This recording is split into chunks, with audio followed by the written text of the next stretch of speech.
Iran থেকে ইসরায়েলে একটি মিসাইল পাঠানো এটা যেন এক অসাধ্য সাধনের মতো। একটিমাত্র আঘাত সফল হলেও সেটাই অনেক বড় সাফল্য। ক্ষেপণাস্ত্রটি ছোড়ার মুহূর্ত থেকেই এটি নজরদারিতে চলে আসে। প্রথম বাধা ইরাকে থাকা মার্কিন ক্ষেপণাস্ত্র প্রতিরক্ষা ব্যবস্থা। যদি এটি বেঁচে যায় তাহলে এটি প্রবেশ করে সিরিয়া ও জর্ডানের আকাশসীমায়। এই পর্যায়ে ইসরায়েলের যুদ্ধবিমান ইতিমধ্যেই এটিকে ধ্বংস করার চেষ্টা করে। জর্ডানও এটিকে প্রতিহত করতে পারে।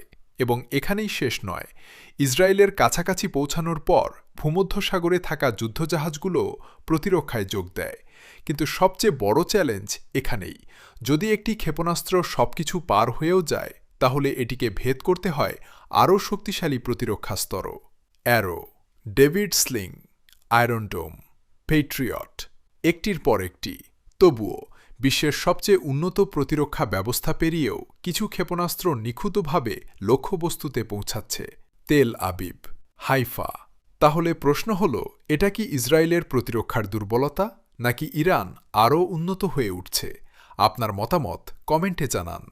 ভিডিওটি ভালো লাগলে লাইক দিন আর সাবস্ক্রাইব করুন ডিপ্লোম্যাটিক ডেস্ক বিডি।